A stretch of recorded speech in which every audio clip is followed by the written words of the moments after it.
always something to make you look around and say, hey, you know what? I live in a pretty great country. President Trump is calm, on point, on his game. And unlike the last guy, he is competent and coherent. Come on, man. We're not bending the knee anymore. We're here to take a stand for God and country. This is the Steve Gruber Show. Well, it sure is. Live from the Heartland. Glad to have you here, kicking off another brand new day here on the Steve Gruber Show, fighting for you from the foxhole of freedom. Who do you want in your foxhole? I mean, these are tough times, right? These are strange times. Who do you want to be shoulder to shoulder with when the chips are down? Think about it. All right, we're burning daylight. Time to get to it. Three big things this hour. Number one, Jimmy Kimmel returned to his time slot last night, but only partially. About 70 affiliates, including those in major markets, refused to go along with it, at least for now. And with no apology, I doubt that'll change. Number two, President Donald Trump took to the podium at the United Nations to declare the UN basically useless in addressing the major problems of the world. And honestly, I agree with his assessment completely. For 50 years, I mean, what have they done? And number three, the Democrat Party. It's in bad shape. We talked about this some yesterday, but it's in bad shape. It's floundering. In limbo, somewhere between returning to common sense positions to appeal to moderates and the working people in the middle class, or going all in on the socialist fairy tale dreams of the radical left, where everything is free and rainbows are everywhere, and children have nothing but ice cream. While conservatives are experiencing clarity of purpose like never before, Democrat voters don't trust their party on pretty much anything. It's just a fact. Listen again to the latest polling from a day ago from the left-wing folks at CNN. Here it is. Because at this particular point, the Democrats are the New Orleans Saints of political parties. What are we talking about? Trust the Dems or GOP more on the economy? Who leads on the economy? Republicans by 7. Immigration, Republicans by 13. How about crime, a big issue for Donald Trump and the Republicans? Look at that, lead by 22 points. So the bottom line is this. At this particular point, the ball may be on the ground, but the Democrats have not picked up the ball and running with it. If anything, at this particular point, it's the Republicans who are running with the ball on the top issues, the economy, immigration, and crime. Give some context on this. Compare this when Republicans last took the House. Yeah, let's compare it back to 2022. I think this kind of gives away the game right here. Okay, the GOP is more trusted than the Dems on the economy. It was 12 points in 2022. Slight decline in that lead, but still 7 points. How about immigration? It was Republicans by 3 back in 2022. Look at this. The Republican lead's actually gone up by 10 points. What are you doing, Democrats? My goodness gracious. And on crime, the Republicans were up by 13, and now they're up by 22. The lead, again, expanding by nearly double digits. So whatever Democrats are doing, it ain't working, Kate. It ain't working. It ain't working, Kate. It ain't working. You see, when you spend all of your energy defending boys and girls sports and locker rooms, on traveling to third world countries to fight for the rights of gangbangers we set free in America on our streets, on worrying more about pronouns than the price of groceries, it's no wonder that your constituents don't trust you on the big three issues of the day. Not at all. And at the end of the day, those big three are the issues that actually affect everyday lives. So Democrats have an issue on that front. Everyday Americans don't trust them with the issues that matter most. But they have another problem. More and more of their voters are going farther and farther to the left. That fringe is getting a little bit wider, a little bit deeper to the left. And they want new leaders who will do the same thing. That's what they want. Senator John Kennedy explains it as well as only he can. Here he is. There is a split in the Democratic Party. Unless you have the IQ of a meat thermometer, you can see that. On the one hand, you have the mainstream wing of the party. On the other side, you have the what I call the loon wing of the party. The loon wing is winning. They're fighting like cats in a bag, but the loon wing is winning. Nobody pays any attention to what Obama or Clinton or Pelosi or Schumer or Jeffries says anymore. The leaders are Mr. Mondani and Ocasio-Cortez and Bernie Sanders. And yes, they're socialists, neo-socialists. They want government to control your life and tell you how to live it.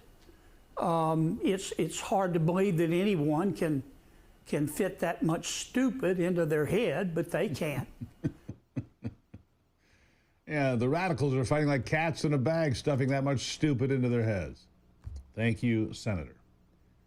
Yeah, they're in a pickle, the Democrats. Democrat voters are ready for new blood, new leaders. Leaders who are essentially anti-American at their very core. And the mainstream leaders, like Jeffries and Schumer, know it could mean the death blow, the final death blow of the Democrat Party, because socialism is not the future that most of America is willing to embrace. And Democrat leaders are going to have to deal with the cold, hard facts, with the polling that outlines the problem. Here's more. And okay, Democrats who say that their party leaders should be replaced. If you want an outsider, this is your time. This is your time. This is not what we were looking at a decade ago. Get this, 62% of Democrats say their party leaders should be replaced compared to just 24% who say no. You know, you go back at the beginning of the Donald Trump presidency, the majority of Democrats said their party leaders were taking the party in the right direction. That is not the case anymore. We are dealing with a party base that wants to throw out the old and bring in the new, and a party base that, as we've spoken about on this program before, is at its apex in terms of how liberal it is, with the majority of Democrats now saying that they are liberal, which is very different from where we were a decade ago when the majority of Democrats said that they were either moderate or conservative. Who's the leader of the Democrat Party? Who is it? I mean, we don't really know, do we? Is it Schumer? Is it Jeffries? Is it Kamala Harris? Yeah, here's the thing. Power is never given up willingly or easily, not even by those who claim they only work for the people. Senate Minority Leader Hakeem Jeffries completely deflects from addressing this new polling. In fact, he ignores it altogether when asked about it. He's looking for an exit, an off-ramp. Here he is. 62% of the Democrats want to see the leadership of your party replaced. Do these sorts of polls make you rethink your approach at all? How do you view this? Well, I think I understand why people all across the country, not just Democrats, are disturbed by what has been happening in this country and the extremism that has been unleashed on the American people. And we are in what I have referred to often as a more is more environment. We just have to continue to do more, to aggressively push back against the Trump administration and push back in a manner consistent with American values. More town hall meetings, more protests, more demonstrations, more speeches on the House floor, more speeches on the Senate floor. Yeah, more speeches. Yeah, okay, stop it. Your party is now polling worse than Joe Biden. And you think the answer is do more of what you've been doing? Really? Which brings me back to the question. Who's the leader of the party? I mean, the arrogance is something, isn't it? Chuck Schumer, by the way, if you haven't noticed, and you probably haven't, has put out a new video almost every day. I mean, this guy, a picture of Joe Biden was quite something. Is he still the leader of the Democrat Party? He might as well be. Where am I? Might as well be. Nobody else seems to know who's in charge. We'll talk about the arrogance after the break.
All right, back to it. Look, here's what's remarkable. You've got the Democrats who have no real leader, right? Jeffrey Schumer, Kamala Harris, who just released this book, 107 Days, basically blaming everybody for the failure except herself, taking shots at everyone, saying she would have selected Pete Buttigieg as a running mate, but he was gay. And they couldn't have a black woman and a gay man. It just wouldn't work. It's too big of a risk. Right. The arrogance, the swagger is astounding. Jeffrey Schumer, Kamala, they all just want to keep the status quo. They think if they just hate on Donald Trump enough, they'll win.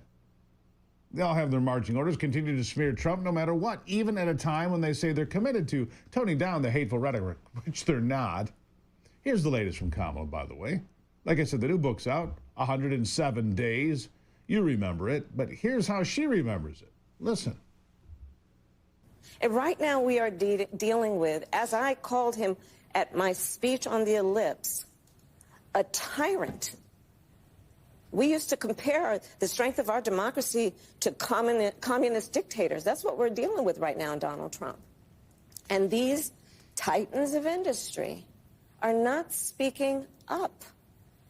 And perhaps it is because his threats and the way he has used the weight of the federal government to take out vengeance on his critics is something that they fear, and I get that. I understand why they do. We've seen the demonstration of it. Yeah, she called him at one point a fascist and a communist. Really? You guys really need to study some things. You can't be both. Democrats pride themselves on securing the educated vote, but I guess Kamala expects all these educated voters to just accept her claim that he's a fascist and a communist dictator. Because she says so, which of course is utterly stupid. This is just so rich coming from the former vice president who presided over the most blatant forms of political persecution we've ever seen. She oversaw the administration that raided Mar-a-Lago, suppressed FBI whistleblowers, indicted Donald Trump over classified documents he was entitled to have as president. Then they said, you're not entitled to have now. He never tried to hide them. Over January 6th, of course, you name it, they refused to investigate the Biden family corruption while they brought in millions of dollars, literally, used big tech to censor any viewpoint they didn't agree with, and the list just goes on and on and on. All of these witch hunts, and they still couldn't steal the election from Donald Trump. They still lost.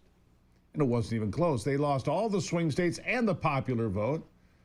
But like I said, the powerful never give up willingly or easily. And she still won't commit to not running in 2028. Yeah, she still might be running in 2028. Kamala Harris, I love it. Listen to this. Consider running in 2028? That's not my focus right now. I know it's not my focus at all. I know it really isn't. I'm just going to. Yeah. Well, I know you're not considering it now, but are you saying, when you decided you're not going to run for governor of California? Correct. Were you saying you are never going to run for anything ever again, or were you just saying, I'm not going to run for that office right now? That was the decision before me, and I made the decision not to run for governor of California. By the way, there are a lot of great candidates running, and I love my state, and we want somebody to definitely follow in the footsteps of Gavin. Right, because he's done such marvelous work in California. We want more of that. I mean, honestly, please run again. Please. I can't imagine a better opponent for J.D. Vance that he could demolish in 3 years' time. And let me be clear, I don't feel bad for the party, not one bit, not one little bit. We talk about crime, mental health, and extremism, but the root crisis in our culture is spiritual. The left has raised a generation in a moral vacuum, taught by schools, media, and government that God doesn't matter, or worse, that God doesn't even exist. And if you believe in God, you're racist, misogynist, or worse, a Christian nationalist. By the way, I'm a Christian, proud of it. I'm an American First supporter. So I guess by a strange assault on millions of Americans, yes, I'm a Christian nationalist. It's not a bad thing. No matter how they try to defame me, I'm not a Nazi, like I said. I'm a neighbor. Not a fascist, I'm a father. All right? Agnosticism, atheism, and worse yet, nihilism have hollowed out the soul of the West.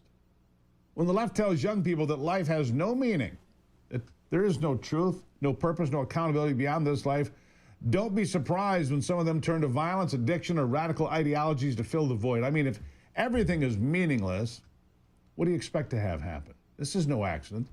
The political left has pushed the spiritual emptiness for decades, removing prayer from schools, mocking Christian values, and replacing faith with identity politics, climate panic, and empty slogans like follow the science, which always changes. Here's another point to be made. Into that void has stepped Islam, not the peaceful private faith some claim, but the radicalized political version we see weaponized by groups like ISIS, the Muslim Brotherhood, and Hamas. Europe shows us what our future could hold if the radicals have their way. Flooded with Islamist influence, we're now seeing kids 14 and 15 turning to jihad, some even younger. Kids who should be worried about what brand of sneakers to buy are plotting terrorist attacks. Why? Because they're searching for something. And our culture, stripped of God, offers them nothing but lies, emptiness, and moral confusion and corruption. This is the fruit of a post-Christian leftist society. Kids who don't know who they are, what they're here for, or what's right or what's wrong.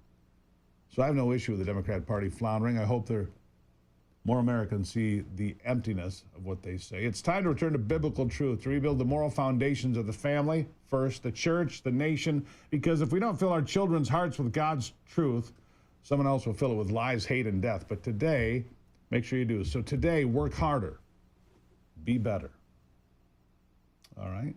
We've all heard the studies testosterone in young men is drastically decreasing every decade. One major study in the Journal of Clinical Endocrinology and Metabolism found a healthy 22-year-old in 2000 had double the testosterone of a 22-year-old in 2025. So if you're in your 30s, 40s, or 50s, hey, pay attention. Meet Mars.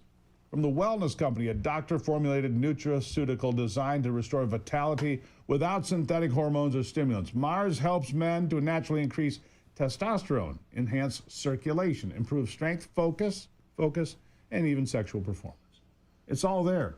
This isn't about masculinity, it's about health. Low testosterone affects energy, motivation, fertility, muscle mass, mood, and of course, future generations. Find out more right now. twc.health/Gruber. twc.health/Gruber. You'll save 10% using the promo code Gruber. Clear mind, clear vitality. twc.health/Gruber.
All right, so Jimmy Kimmel returned last night, but he did exactly what you would expect. He didn't apologize, and he basically blamed Donald Trump for his behavior.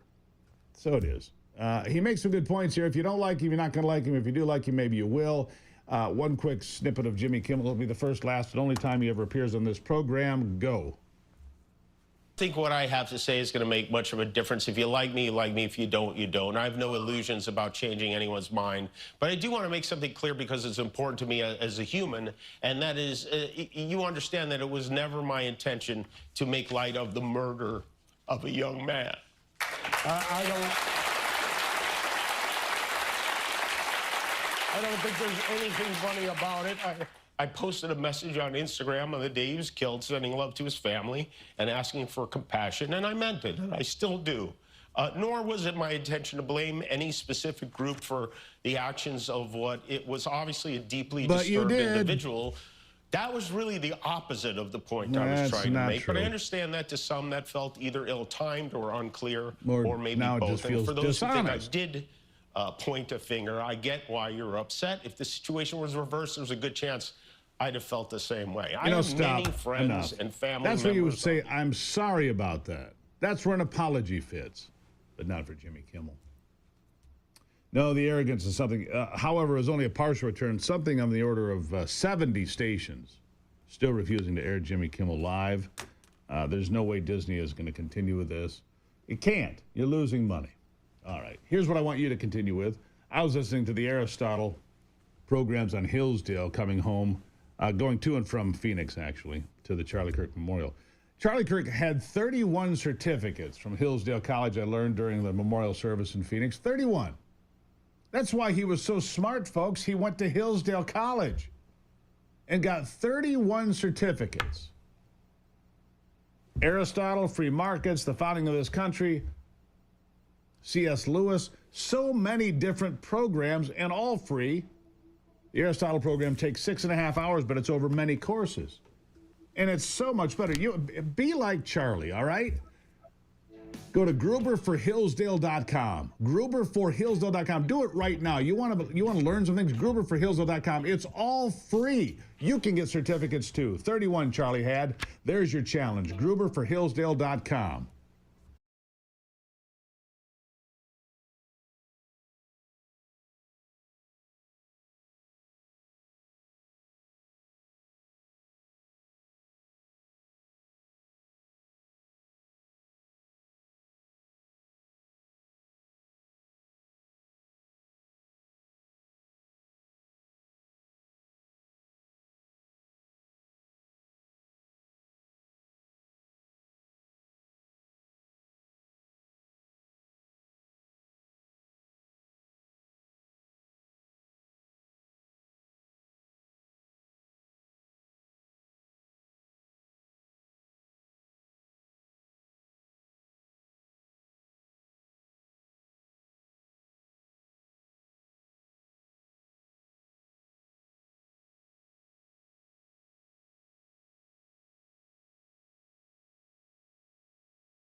All right, let's get back to it now.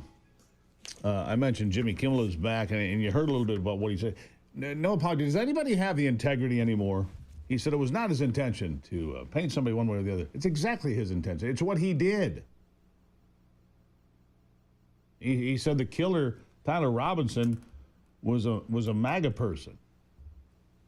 paraphrasing a little bit, that's exactly what his intent was. Does nobody have the integrity anymore to admit when they're wrong?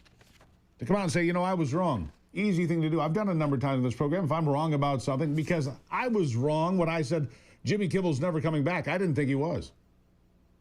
I thought when they said they're out negotiating with lawyers, that was just a cover for them saying we're working out a separation agreement. He came back. I was wrong. You see how easy that is? Hans von Spakovsky is the manager of Election Law Reform Initiative and senior legal fellow at the Edwin Meese III Center for Legal and Judicial Studies at the Heritage Foundation. He joins me now. Hans, nice to have you here.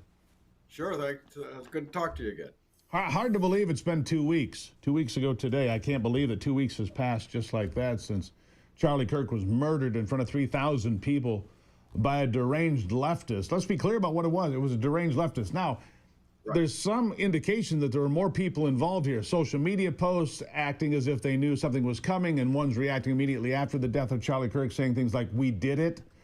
So the investigation, far from complete. I do believe this is the shooter. I do. A 30-06 from 200 yards. That's my position until I see evidence to the contrary. I'm going to stay with that. I'm not going to go down the rabbit hole of every little idea that something else might have happened. First of all, your reaction 2 weeks on from Charlie Kirk. I mean, he has galvanized a nation and a lot of people around the world too, hasn't he? Well, you know, one of the quotes at the memorial service was from a Danish theologian and philosopher who once said that when a tyrant dies, his reign ends. When a martyr dies, his reign begins. And I think that's exactly what's going to happen here. I mean, what a horrible, outrageous tragedy for this to happen. But the outpouring of support for him, and frankly, the proper emotion of people getting angry at those mocking this, those celebrating this, and frankly, them losing their jobs and things like that, that's actually a sign of a healthy society. And I think Charlie Kirk has helped repair some of the problems that we've had in our culture. Yeah, I agree as well. The dialogue is open. I mean, we saw 100,000 people in one room. According to TPUSA, they tracked 277,000 signatures from cell phones that came into Phoenix. Unique, 277,000 were either at the arena, at the Overflow Arena, in town in general, to be part of that memorial service. I was very glad to be there, by the way. Very happy to be there, and very special. So, the next part of this, the guy who shot up the Sacramento TV station after Kimmel got tossed off, shoots up a TV station, shoots up the lobby, and gets let out on bail. I mean, who is running these departments for prosecutors, for law and order? If I go shoot up the local TV station, they're not letting me out on bail. Not here, not where I live, I don't believe. I mean, it's absurd and obscene at the same time, Hans. It is, but remember, this is part of a decade-long deliberate trend by the radical left, supported with huge amounts of money by, of all people, George Soros and the Open Society Foundation. They believe the entire U.S. justice system is racist. They want our prisons closed. And so they've been supporting the election of rogue prosecutors in major cities across the country. And when these prosecutors get in, people like Alvin Bragg in New York, they basically say, the victims here are the criminals. We are not going to prosecute many felonies, misdemeanors. We're not going to prosecute at all. Keeping people in jail is improper, and therefore we're going to immediately release them. You know, it's no cash bail.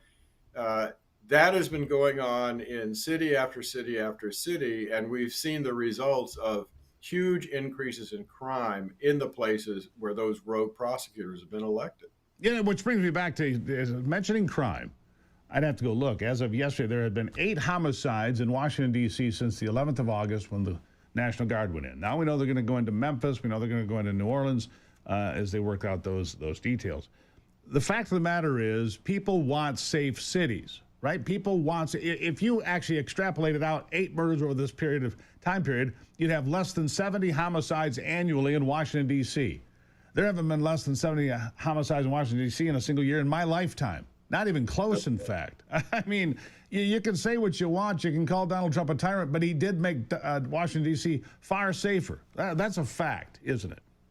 Yeah, it is. But you said everybody wants safe cities. That's not true of the Democratic leadership in those cities, all of whom not only have been against, for example, what the president has done in D.C., but they are also the ones in many of those cities who led the defund the police movement. Sure did. Who don't stand up and support their law enforcement, which is why places like DC, DC is short something like 800 officers. Chicago, I think it's over 1,200. Why? Well, because why would a policeman stay in a place that is so, where the leadership of the political leadership is so hostile to them? Right. And that every time a policeman leaves in those big cities, crime gets worse. They get hired as a police officer. They get spit on, sworn at, told to back down. Right. And when they do their job, and there is a tough situation where somebody gets shot, they slow it down to super slow motion, to tenths of a second, and saying, well, you did this wrong. They didn't have tenths of a second to run the world in the scenario in super slow motion, but they'll sit right there with these prosecutors that let a guy out of jail that shot up an ABC station and put that police officer on trial for his life. And that's what's wrong with it, Hans, and it's outrageous. No, it certainly is. But like I said, this is not accidental. This has been part of a deliberate political movement funded by and organized by the progressive left. They are responsible for this. Yeah, they sure are. 19 of the 20 most dangerous cities in America run by Democrats. 19 of the 20 most dangerous cities in America run by Democrats. Folks, put that on your scorecard. Keep it. Hans will give you the last word. We have experienced a national tragedy, but what I hope is that good things come out of that and people realize what we have to do to have a peaceful society, one in which we can debate important issues without violence. There you go. Hans, always appreciate talking to you, my friend. Thank you. Thanks for having me. As always. Now, I realize there are a lot of choices when it comes to who you choose for your phone service. Choose one that partners with us here at the Steve Gruber Show. New ones are popping up all the time, but here's the truth. There's only one that stands boldly in the gap for every American that believes in freedom that's worth fighting for. That's my partner. That's Patriot Mobile. For more than 12 years, Patriot Mobile has been on the front lines fighting for our God-given rights and freedoms while also providing exceptional nationwide cell phone service. Access to all three of the main networks. You can even get 2 phone numbers and 2 companies on the same phone. You can't do that with anybody. Patriot Mobile is unlike anyone else. And when there's problems, floods in Texas, hurricanes in North Carolina, you know who's there? Patriot Mobile's there, helping people out. It's who they are. It's who we are. Be part of the team, would you please? Join those that support this program. PatriotMobile.com, promo code Gruber. PatriotMobile.com, promo code Gruber. You're going to get your first month for free. You're doing the right thing. PatriotMobile.com, promo code Gruber.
All right, welcome back to the program as we dig deeper and continue on, of course. Bringing you all the information you need to know to have the best day possible. Information is king around here. We share as much as possible. Joining me now is Dr. Alejandro Diaz. He is the Chief of Pediatric Medicine at the Wellness Company, twc.health/Gruber when you want to find out more. Doctor, welcome to the program. Hello, Steve. Thank you so much for having me. Nice to see you, my friend. Look, back during COVID, when I got really sick with COVID, I had an argument with my doctor at the time about getting ivermectin because I'd heard good things, and she said, oh, you don't want that. It's not going to do anything for you. And I got kind of hot. And a short time later, she called me back and said, you know what, if you want it, you can get it, but you got to drive an hour to go get it. I said, fine. I was really pretty sick at the time, a couple days after Christmas back in 2021. We drove over there, my wife and I took the ivermectin, and about 6 or 8 hours later, I was a different human being. I had gone from being very sick to being not very sick at all. I mean, I was on my way down after about 3 days, and it brought me out of it. People can say whatever they want. That's my personal testimony. I've shared it here a number of times. It is not going to change. Ivermectin really helped me. It's been in the news a lot the last few years for things like that. Its application during COVID. Then I learned that it can treat parasites, and it might even have some help with oncology, with cancer patients. It's remarkable. And now there's an ivermectin cream. Tell me about this ivermectin cream. What is this going to do? The ivermectin I took out was oral, obviously, and it was a pill that I took. This ivermectin, it's been around for a number of years, won the Nobel Prize for medicine. It's a remarkable drug, isn't it? Actually, it's an amazing drug, Steve, and it proved during the COVID operation that it worked perfectly to treat patients with COVID. And it's been around since it started, they discovered in 1975, and then get into medicine and start acting in patients in the mid-80s. And then in 2015, by Dr. Satoshi Omura and Dr. Campbell, they won the Medicine Nobel Prize in 2015. And ivermectin cream 1% has been FDA approved since 2014. The main indication for ivermectin cream 1% is rosacea, but there are a lot of very great studies that it can also work for severe acne and some form of skin cancers, which is remarkable. Really? So rosacea, which is, pretty common. Acne, obviously very, very common. And skin cancer. I mean, it is a magical drug. It's been around for 50 years. It's been demonized by the left because they didn't like the fact that it actually helped cure people like me of COVID and make me feel a tremendous amount better. So it got politicized, right? Why is that? The short answer, Steve, it's because it works. Exactly, and it's cheap. And it's very cheap. Yeah. Exactly. It works, and it's cheap. Doesn't make the companies a pile of money. All right, so this cream, this 1% ivermectin cream, we've been talking a lot about side effects of drugs recently. Tylenol was in the news. We talked a lot about that. What about the side effects of this cream application? They're very rare, but when they happen, actually, it's a little bit of irritation on the skin, and sometimes a little bit of dryness on the skin. There are some anecdotal reports that it can cause, in a very few cases, allergy. Yeah. So very rare, though. And rare and mild if you get some sort of reaction. So the benefits far outweigh any potential risk. If you've got rosacea, if you've got bad acne, if you've got skin cancer, what do you got to lose? Is what I would say on that one. What do you got to lose if you've got some sort of melanoma or something like that? Why do you think the medical establishment continues, the mainstream medical establishment continues to push back? Is it because they get money from the big pharmaceutical companies? What is it? Unfortunately, that seems to be the case. And they try to demonize this kind of medications that they really work, and we see it during the COVID operation that it was saving a lot of lives, and it treat a lot of patients. I'm talking about hundreds of thousands, if not millions of patients, and it's a magnificent medication, not only to treat parasites, but now we are seeing that it can treat some various forms of disease. Sure. And there are a lot of studies out there that can prove that. Yeah. And I'm going to guess here the wellness company has this cream available today, this topical cream today. That is correct. Yeah, we have it orally as well. There you go. All right. So real quickly, the CDC reporting it might be one of the worst flu seasons in, 15 or 20 years. Any recommendation? I'm going to tell you right now. I'm never getting another COVID shot. I did it twice. I was a mistake. I wish I could take it back. I'm not getting a flu shot. I'm not. People can say what they want about that. I'm just not going to do it. Recommendations in this flu season to stay healthy from you. Yes, Steve, very quick. As you know, I'm an immunologist, pediatrician, allergist, and I never took the COVID shot and never take the flu shot because it doesn't work at all. And yes, this has been one of the worst flu seasons in the last 15 years, even including, unfortunately, 216 child deaths. And the main reason that I believe it's happening recently is because the massive vaccination, that massive vaccination that weakened the immune system. This is why we are seeing this increase in flu in the flu season, which runs from October to May. Well, doctor, I want people to stay healthy. That's why I have partnered with a wellness company for years now. TWC.health/Gruber. Use the promo code Gruber. You'll save 10% off all sorts of products.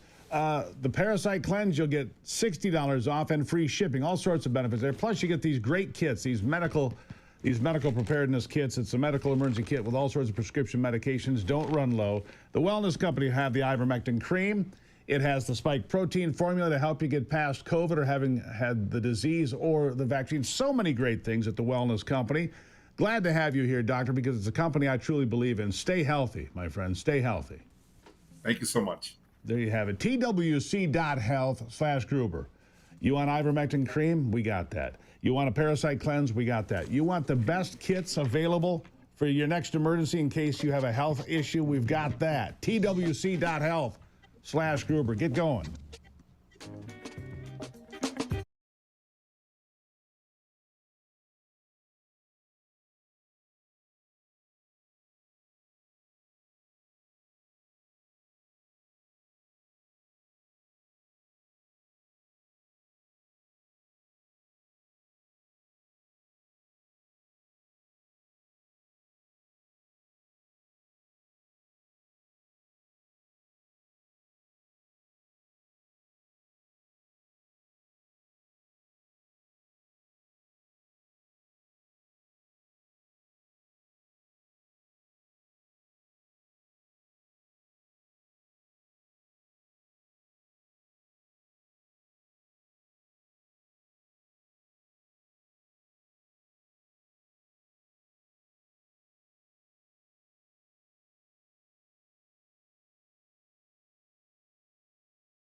All right, here we go. At least there are some honest Democrats out there. There are. Believe it. Believe me when I tell you that. And there's some that I count among my friends, right? Esquire Bob. You know, he can't bring himself to leave a losing team. Trust me. He'll tell you no matter what team he supports, he'll support him right to the bloody end. Doug Shane, though, longtime Democrat advisor and political pundit, says Kamala Harris, saying that, leaving the door open to run for president in 2028. He says, as I have said, that she has no political career. Listen to this. You agree with that, Doug? Absolutely. I think she's engaging in self-immolation. I mean, Joe Biden made her the nominee, made her vice president. Stephen A. is right. She couldn't do anything on her own. And she ends up calling Biden reckless for staying in the race, saying... Yeah, reckless for staying in the race. Yeah, she has no political future. That's what I've been saying. But hey, we'd welcome her aboard with open arms. Well, the elites got rich off crypto. Hardworking Americans, many like you and me, got left behind, but not anymore. I've bought crypto now. I'm in, folks. I'm in. Block Trust IRA is changing that, bringing the crypto opportunity to real Americans like you. Crypto is fueling President Trump's America First economic miracle. Now is your chance to join the movement. The Animus AI trading platform runs 24/7, crushing old school strategies because it trades around the clock. It's not like when the markets are open, it trades. It trades all the time around the world. Now you can make some money off it. It's been named the #1 crypto tech platform by Bitcoin Magazine, Block Trust IRA, offering up to $200 million in protection. The clients are seeing returns of over 250%, some of them. It's remarkable. It doesn't mean if you're a teacher, a plumber, a school bus driver, or if you're retired. Get up to $2,500 in bonus crypto right now when you sign up. Look, these are partners of mine. I only recommend you to partners that I trust. SteveGruberCrypto.com. SteveGruberCrypto.com. Look, get involved with crypto. Yeah, it's volatile. It's fun to watch. I look at it every day. It's up, it's down, it's up, it's down, it's up, up, up. It's all good fun. SteveGruberCrypto.com. Get in with the elites, my friends. We've got a lot more to talk about when we come back after the break here on The Steve Gruber Show.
Something to make you look around and say, hey, you know what? I live in a pretty great country. President Trump is calm, on point, on his game. And unlike the last guy, he is competent and coherent. Come on, man. We're not bending the knee anymore. We're here to take a stand for God and country. This is the Steve Gruber Show. Well, it sure is. I'm glad to have you on board here as we come to you live from the heart of America, fighting for you from the foxhole of freedom. We're in Studio G, of course. Lovely place. Been here for a long time. Who do you want in your foxhole? So important to decide in days like these. Who's going to be shoulder to shoulder with you in the important fights ahead? Here are 3 big things you need to know to start your day. Number 1. So did you know that reruns of Family Feud that were aired by ABC while Jimmy Kimmel was out for being a lowlife did 2.5 times the viewership of his failing program? It's true. They brought him back anyway. That should really work out. Number 2, President Trump says if Russian fighter jets come into NATO airspace, they should be shot down. He now says that Ukraine could possibly win back the territory it's lost over 43 months of war with the Russian bear. Has there been a change of heart in the Oval Office? It seems possibly there has been. And number 3, I'm going to stay with this. Donald Trump had a lot to say about the war in Ukraine during his speech at the United Nations, but he spent a lot of his time just criticizing the ongoing failures of the UN. Look, the UN has never stopped a war. I've talked about this since I started this program, and Barack Obama was the president when this program started. A long time ago now. The UN has never stopped a war. Never. Never stopped a genocide. Never. Never stopped a famine. I mean, this is the job of the United Nations. Stop war, genocide, famine, help people out in times of crisis. They've been a perfect score of failure. Well, what is the United Nations good at? Donald Trump, by the way, says we are done. He went to the United Nations yesterday. The escalator broke or quit working on his way up, and the prompter quit working while he was giving his speech. All intentional. I mean, come on.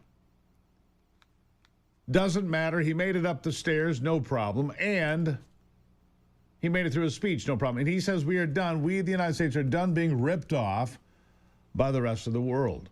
Yeah, said we're done being ripped off by the rest of the world. And he rejects the globalist agenda. Listen to this. The entire globalist concept of asking successful industrialized nations to inflict pain on themselves and radically disrupt their entire societies must be rejected completely and totally, and it must be immediate. That's why in America I withdrew from the fake Paris Climate Accord, where, by the way, America was paying so much more than every country. Others weren't paying. China didn't have to pay until 2030. Russia was given an old standard that was easy to meet, a 1990 standard. But for the United States, we're supposed to pay like $1 trillion. And I said, this is another scam. The fact is, the United States has been taken advantage of by the world for many, many years, but not any longer, as you probably noticed. I unleashed massive energy production and signed historic executive orders to hunt for oil, but we don't have to do much hunting because we have the most oil of any nation anywhere, oil and gas in the world. And if you add coal, we have the most of any nation in the world. Clean, I call it clean, beautiful coal. You can do things today with coal that you couldn't have done 10 years ago, 15 years. So I have a little standing order in the White House. Never use the word coal, only use the words clean, beautiful coal. Sounds much better, doesn't it? But we stand ready to provide any country with abundant, affordable energy supplies if you need them, when most of you do. We're proudly exporting energy all over the world. We're now the largest exporter. The largest export of energy. Can you believe that? For those of you old enough that lived through the energy crisis of the 1970s, an actual crisis before they used the word crisis for everything. Yeah, the energy crisis. And here's the president just slamming the United Nations. It came after the speech, and like I said, he's on the money. The United Nations has never lived up to what it was supposed to be or do or handle, ever. Listen. Big role in peacekeeping. It should be great. I mean, we shouldn't have any wars if the UN's really doing its job. I know they were involved originally with Russia, Ukraine, and that didn't get done because that was the time to stop it. But no, I always say about the UN, fantastic potential, but it's all about the people. You know, you can have a wonderful concept, but if you don't have the people, the UN has never lived up to its potential. But I'm the example of it. We do all these wars, and we weren't helped by the UN. We weren't hurt by them, but we weren't helped. They didn't do anything, and they're supposed to be solving these problems. Yeah, they didn't do anything. They never do. They don't.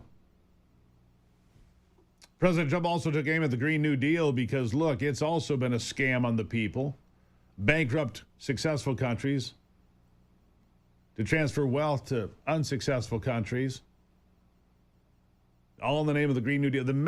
I call it the magic of climate change. Climate change explains everything.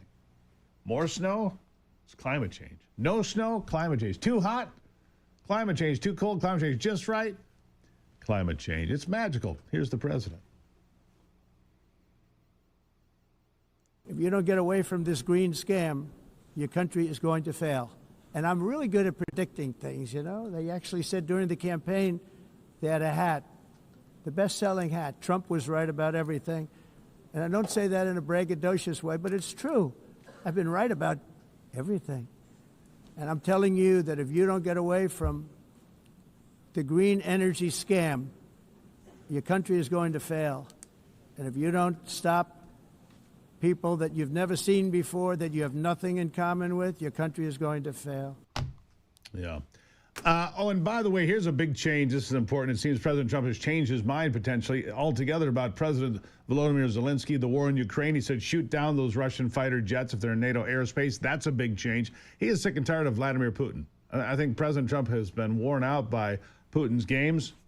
And look, Putin's always been a dictator to bad guys. Zelensky, still not my favorite. That's not going to change, but here he is.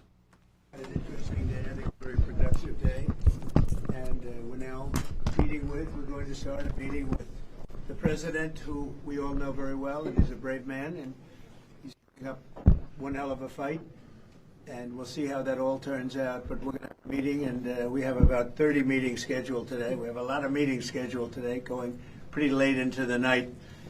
But this is an important one. And we have great respect for the fight that Ukraine is putting up. It's pretty amazing, actually. There you have it. Ukraine putting up a fight. The president said they think he can get back all the territory they lost over the last 43 months. We'll see. I think that's highly unlikely. I don't think Russia's ever giving back Crimea or the Donbass. Maybe I'm wrong. I'm not, but maybe. Are you tired of being in pain every day? ExodusNow.com. You should give it a try. Exodus, it's a natural holistic supplement. It combines 2,000 years of ancient wisdom.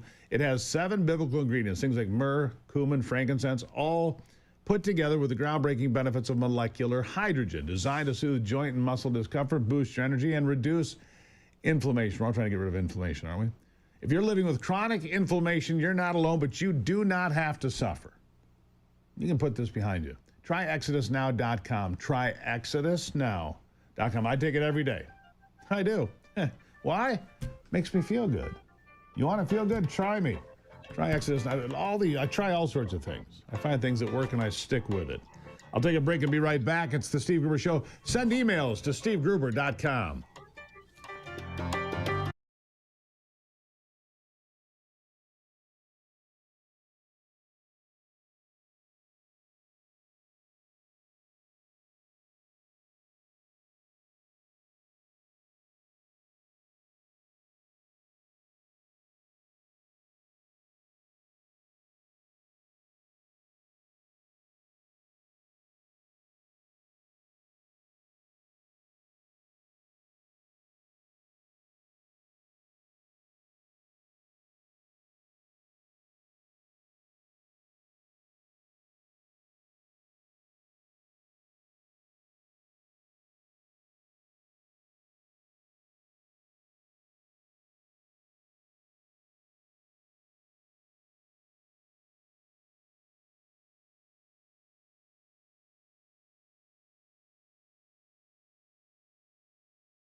All right, high tech.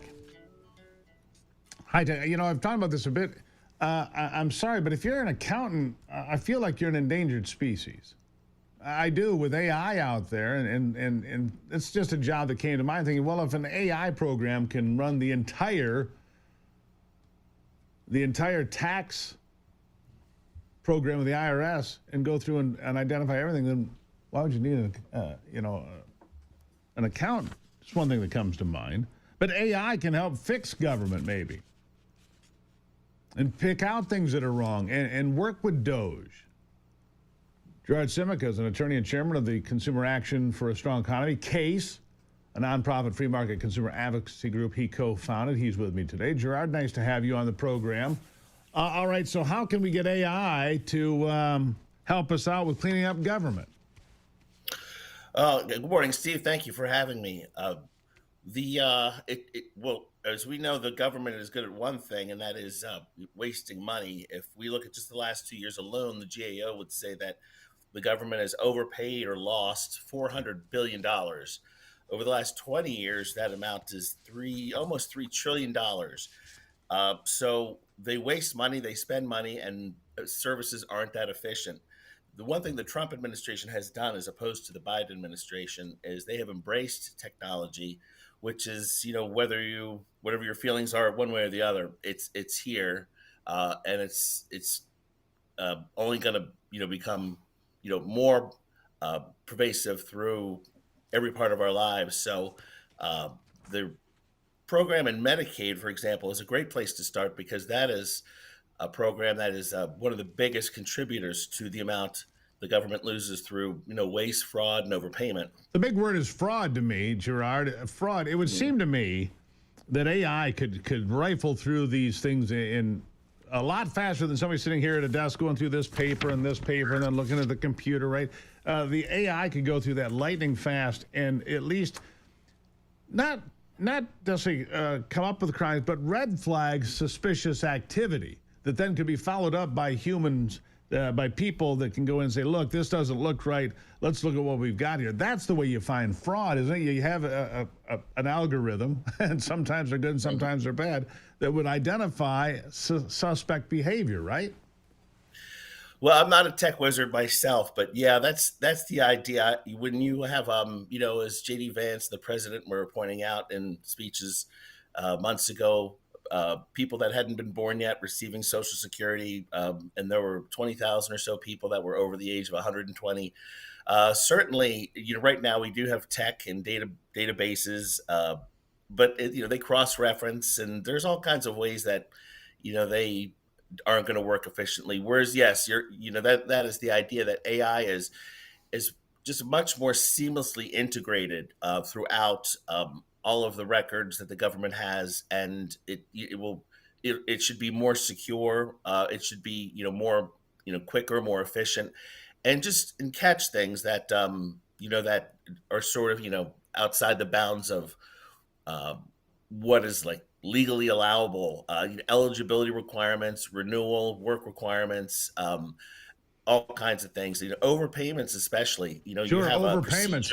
And one of the things that comes to mind, I know that they've found people that were at least on the Social Security rolls that were like 125 years old or older. Okay, we know they don't qualify. And I'm not saying maybe it's a typo, maybe it's a problem, but it's certainly a red flag. Let's go see this person in person and see what's going on. I mean, this is simple stuff, right?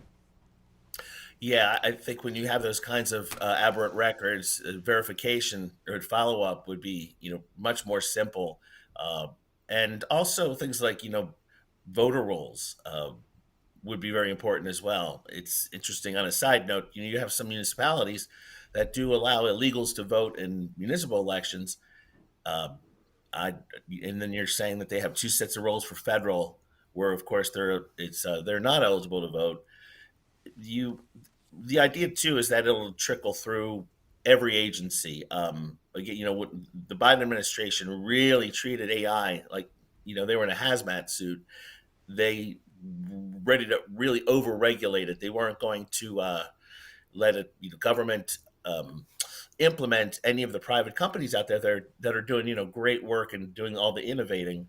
Whereas the CMS, the Center for Medicare Medicaid services under President Trump is encouraging the states to embrace, companies like Epic and Unite Us and some, really other good innovative companies that are working with states right now and saving them tens of millions of dollars in, the first months alone in which they are helping manage their Medicaid services records. Yeah, makes sense to me. I think AI can be a great benefit here. I think you're onto something of great importance here, and I think that we should be exploring the possibility of raising those red flags because they can evaluate the information lightning fast with the right algorithms and identifying fraud. Fraud's the big word to me. Gerard, thank you for being here. Sure. Thank you, Steve. Appreciate it. Really appreciate it. All right. Look, AI is going to push some people out of jobs. I don't know if it's going to be accountants for sure. It's just something that came to mind. So it's just something to consider, right? This part of the program brought to you by NeuroGuard Plus. Stop concussions before they happen. What does that mean? Well, Dr. Michael Hutchinson has patented a mouth guard for athletes in all sports. My son uses it in football. No concussions, and trust me, he hits people.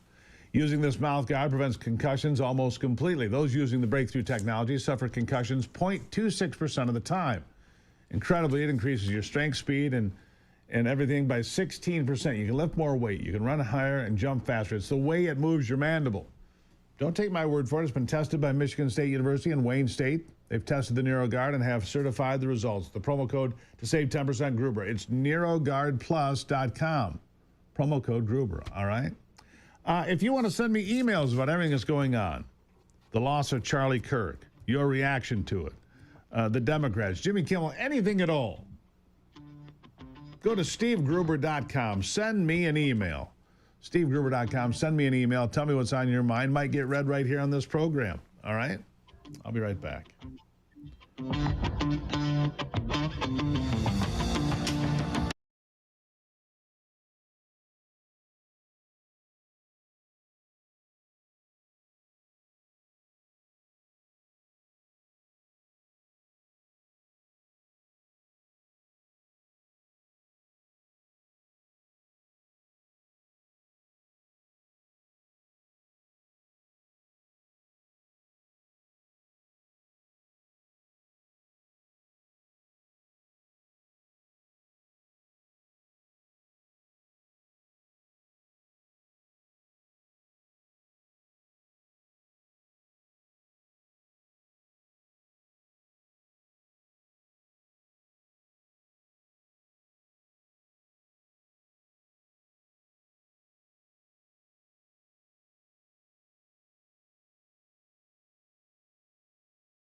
All right, back at it here as we continue the conversation. It's just so much going on. The newest Turning Point event happened, by the way. You might not have realized this. They went on with their event. 2,000, just over 2,000 people turned up. It's the first event since Charlie Kirk's assassination, all right? So it's a pretty big deal that people are still turning out. Michael Knowles, conservative commentator, he hosted the Turning Point event at the University of Minnesota. This is the first event. It was, 12 days after the murder of Charlie Kirk. It's been 2 weeks since Charlie Kirk was murdered. To me, it is remarkable. The 2 weeks' time has passed. You don't realize how fast time goes. You drive a stake in the ground, bam. The good news is they had more than 2,000 people packed into an auditorium at the University of Minnesota for the first Turning Point USA event in the wake of Charlie Kirk's assassination. The new tour named This Is the Turning Point. According to NPR News, author Michael Knowles was the headliner. Knowles said, Charlie accomplished more in his 31 years than most people could accomplish in many lifetimes. His most public accomplishments were political. His most important were religious. He wanted to be remembered for his faith. He sure did. So the campus tours will continue. There'll be some different people on tour taking Charlie's place. We'll keep you updated along the way, but congratulations to Turning Point USA for keeping the faith and keeping the focus on the prize. Now, do you want to lose 20 to 50 pounds in just 40 days? At My Pure Health Solutions, they uncover the real reasons your body is holding on to fat. Hormones, metabolism, and inflammation, making it impossible to reach your weight loss goals. No exercise needed, and you'll get one-on-one weekly calls. How do I know? I did it. I did it a number of years ago. Get ready. Get ready. You can get us a big savings right now. Go to GruberHealth.com. GruberHealth.com. Take the first step toward a healthier you. That's GruberHealth.com. I trust these folks. Real results, real food, real simple. Not garbage replacement nonsense. It works. And by the way, you don't have to take heavy medications for the rest of your life either. No shots in the belly, none of that stuff. GruberHealth.com. Find out right now.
Getting back to it now as we dive back in.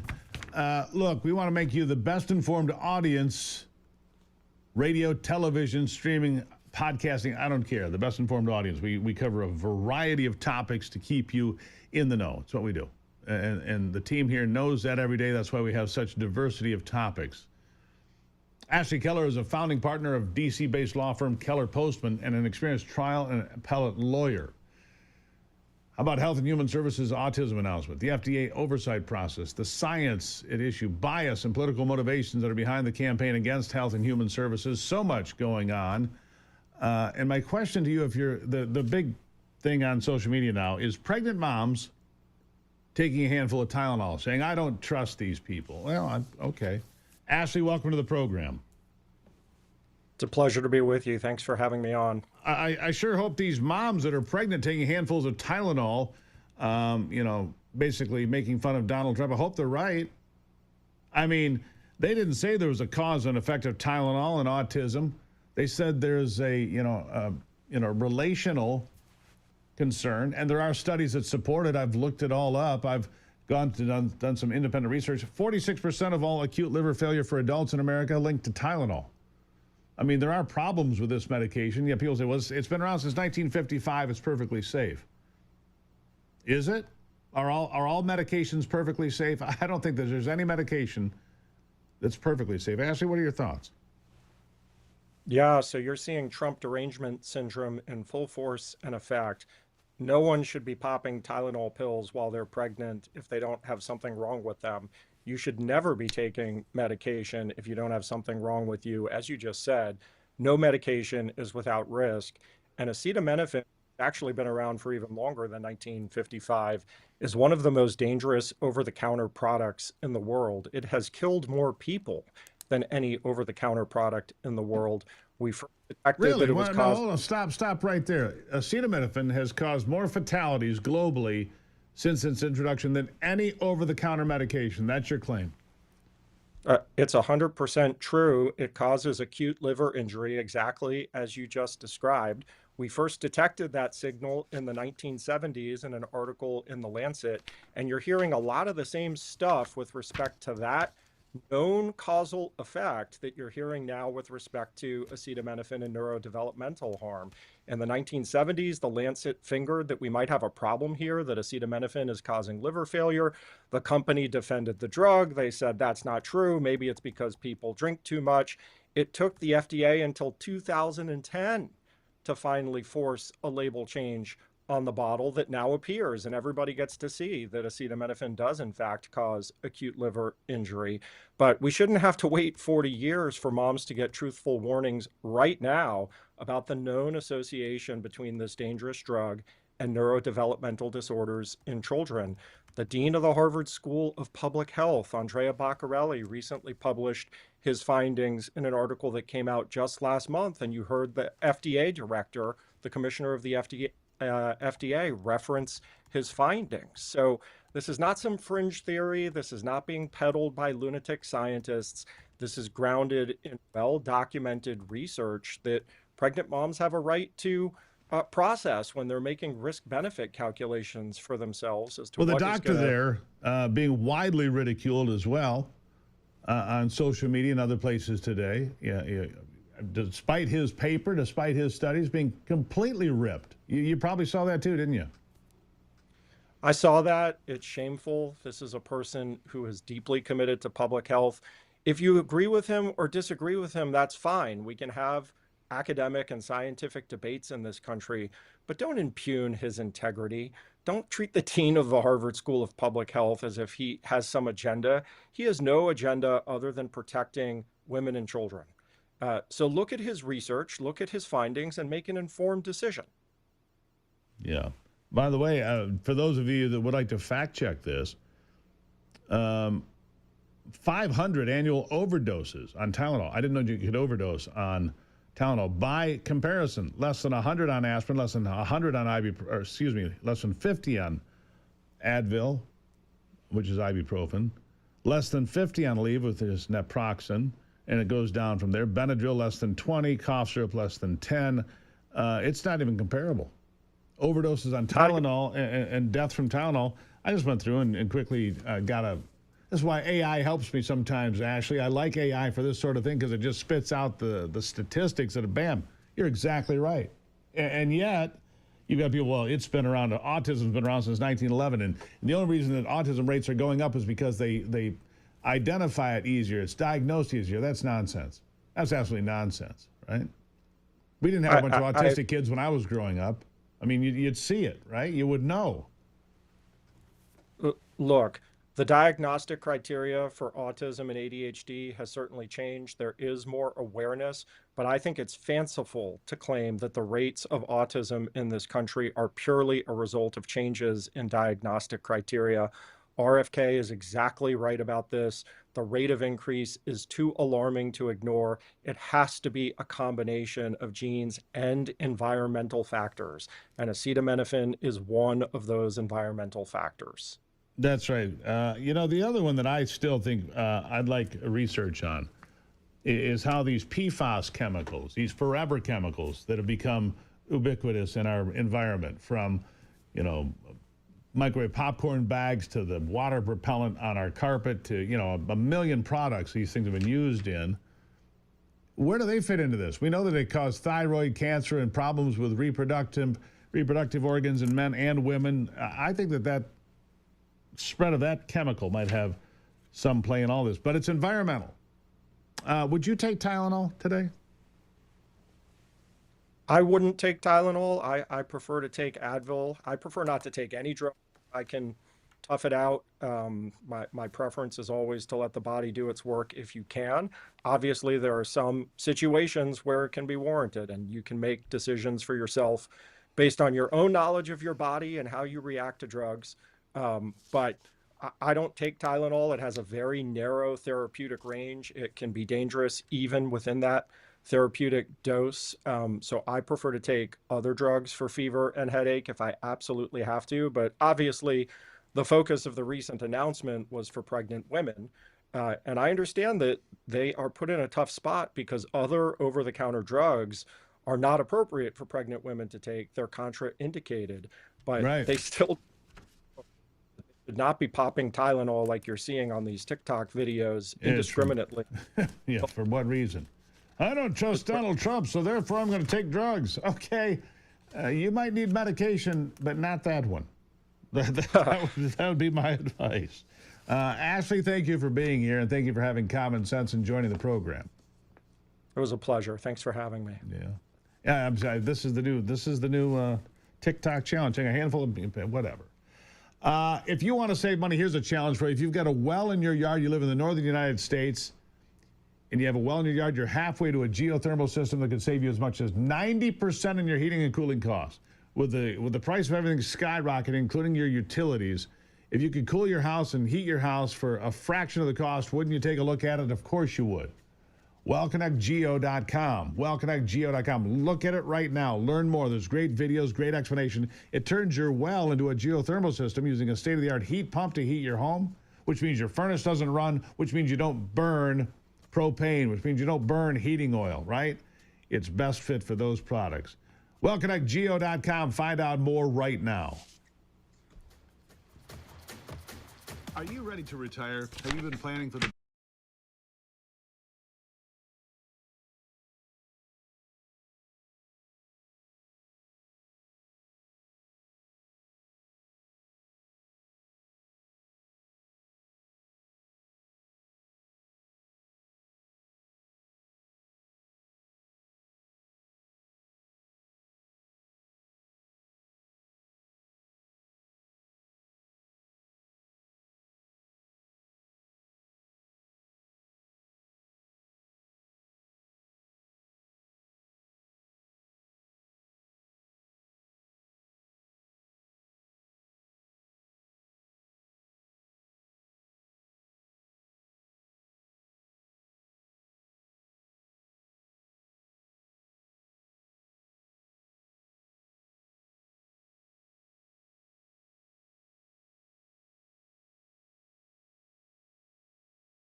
Welcome back to the program. Taking a little bit of a departure here from some of the things we talk about normally, because my attention was drawn to this remarkable series of developments in South Florida. And for the person that has everything, maybe this is what you need. These are ultra-luxury condo towers with sky garages. Yeah, that means that I believe that your car gets on an elevator and goes home with you up the tower. We're going to find out here in a second. My next guest, Gil Deser, has done luxury condos and buildings with names like Trump, Armani, Porsche, and now Bentley. He's somewhere off the coast of Italy this morning on his boat talking to us. Gil, nice to have you on the program. Good morning. How you doing? I'm doing great. Not as well as you. I'm not off the coast of Italy sitting on the boat today, but I'm doing okay. Thank you for asking. Let's talk about this. How did you first get this idea? Trump, Porsche, Armani, now Bentley. You brand these buildings, these high rises, in the image of these companies, of these brand names, don't you?